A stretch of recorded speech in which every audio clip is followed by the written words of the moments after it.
يا نور الهلال أقبل تعال فالشوق طال والقلب سما نحو السماء مترنما لا تنقضي أنت للروح دواء رمضان رمضان رمضان يا حبيب. بسم الله الرحمن الرحيم.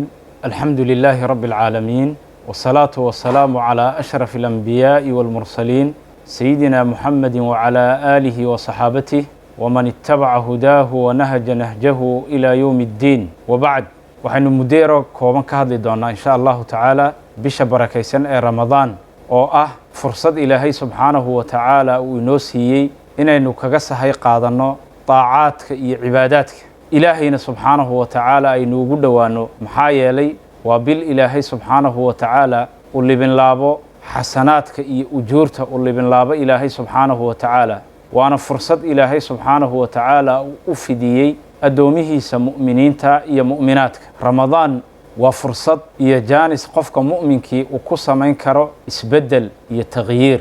qofka mu'minkii waxa siyaada oo biira kobca alla ka cabsigiisa. qof ilaahay subxaanahu wa tacaala u dhow oo ilaahay subxaanahu wa tacaala had iyo jeer ka cabsada buu noqdaa qofka mu'minka. ilaahay wuxuu inoogu sheegay kitaabkiisa qur'aanka sababta la inoogu faral yeelay ama la inoogu waajib yeelay soomka inay tahay inaynu ilaahay subxaanahu wa tacaala aynu ka baqno.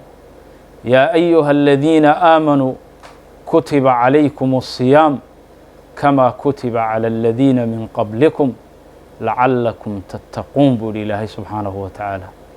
dadka mu'miniintow waxaa laydinku faral yeelay inaad soontaan bisha ramadaan sidii loogu farad yeelay ummadihii idinka horreeyey. ujeeddada iyo xikmadda ku jirtaa waxay tahay inaad ilaahay subxaanahu wa tacaala aad ka baqdaan. ramadaan walaalayaal waa fursad uu isbeddel ku samayn karo qofka qur'aanka ka haajiray ee xidhiirhkii qur'aanka ula lahaa u dabcay.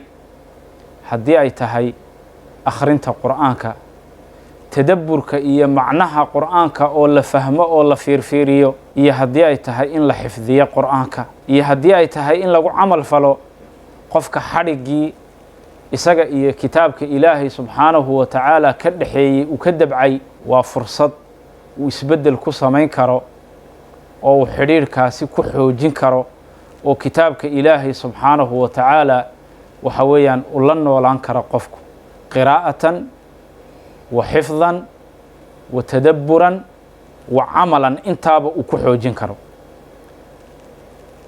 qofka mu'minkii ramadaan marka uu badiyo qiraa'ada qur'aanka iyo fahamkiisa iyo xifdintiisa waxaa laga rabaa in uu xafido oo uu joogteeyo xidhiirhkaasi uu kitaabka ilaahay subxaanahu wa tacaala ramadaan dhexdeedii uu la sameeyey. in uu juz qur'aana u daa'imo oo uu maalin walba akhriyo inta noloshiisa ka dhiman ayaa laga rabaa qofka mu'minka. wuxuu ka heli karaa isbeddelka noocaasa bisha ramadaan baa fursad u ah. nebigu sala allahu calayhi wasalam wuxuu ku yidhi axaadiistiisa ka mid ah axabu alacmaali ila allaahi adwamuhaa wa in qal.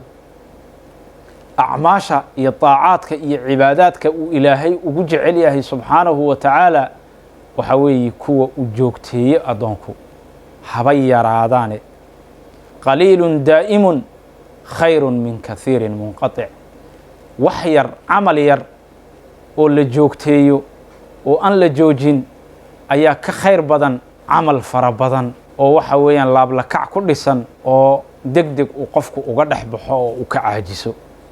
ramadaan walaalayaal waa fursad uu isbeddel ku samayn karo qofkii ka gaabinayey sunnayaashaasi ama salaadaha kuwa raaca ha noqdaan ama soomka tatawuca ha noqdaan ama sunnayaasha kale ee waxa weeyaan cibaadaadka iyo taacaadka kala duwan la socda ha noqdaan waxa weeye qofkii ka gaabin jiray nawaafisha iyo taacaadka iyo sunnayaasha noocaasa fursad bay u tahay in bisha ramadaan waxa weeyaan sunnayaashii uu ku soo noqdo.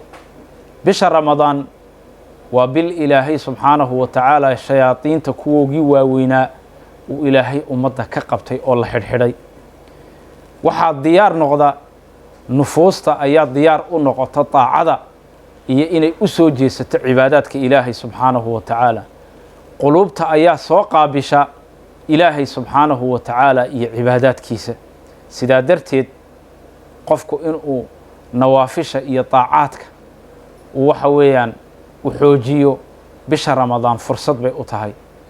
ahmiyadda iyo qiimaha sunnayaashu ay leeyihiin iyo taacaadku walaalayaal waxa weeye maalinka qiyaamaha waxa u horeeya ee qofka laga xisaabinaya buu yidhi nebigu sala allahu calayhi wasalam salaadda ayaa u horeysa. salaaddii faradka ahayd ee maktuubadii ayaa u horeysa. haddii ay salaadaasi sax noqoto waa sidii la rabay oo addoonkaasi wuu liibaanay.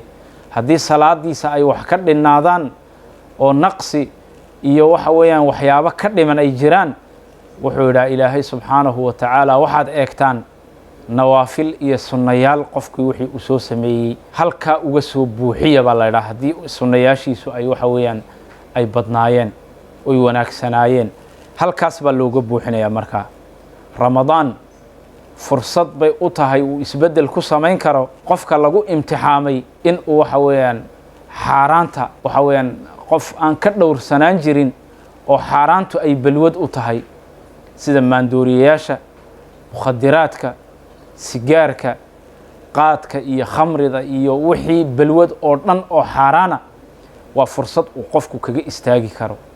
maalinka oo dhan buu qofku sooman yahay uu amarka ilaahay subxaanahu wa tacaala uu u hoggaansamay. go-aan iyo rabitaan ayuu bisha ramadaan waxa weeyaan qofku u ka helay.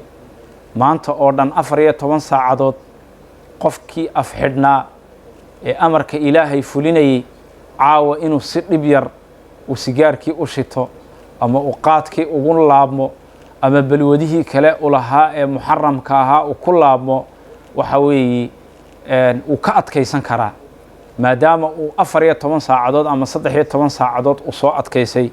waa fursad weeyaan walaalayaal. markaa ramadaan waxaa kale fursad u tahay in isbeddel ay ku samayso gabadha muslimadda ee xijaabkeegu u dabcay ee waxa weeye suuqyada u baxaysay iyada oo cadaraysatay oo ilaahay subxaanahu wa tacaala amarkiisa iska garab martay oo waxa weeyaan mukhaalafa sharciya ku dhacaysay. ramadaan maadaama ay tahay shahru siyaami waalqur'aan shahru taacaati waalcibaadaat waxa weeyaan jawiga guud ee ramadaanna uu yahay jawi saacidaya taqwada iyo alla ka baqa iyo ku xidhnaanshaha ilaahay subxaanahu wa tacaala. gabadha muslimaddu waa fursad ay isbeddel ku samayn karto oy ilaahay subxaanahu wa tacaala ugu dhowaan karto oo amarka ilaahay subxaanahu wa tacaala ee xijaabka sharciga uu ku amrayo gabdhaha mu'minaadka ee muslimaadka ee saalixaadka waxa weeyaan ay ku fulin karto. intaas ayaan kusoo gebagabaynaynaa kelmaddeenii. jazaakum allahu khayran wasala allahu wasalama calaa sayidina muxamedin wacalaa aalihi wasaxbihi wasalam. والقلب سما نحو السماء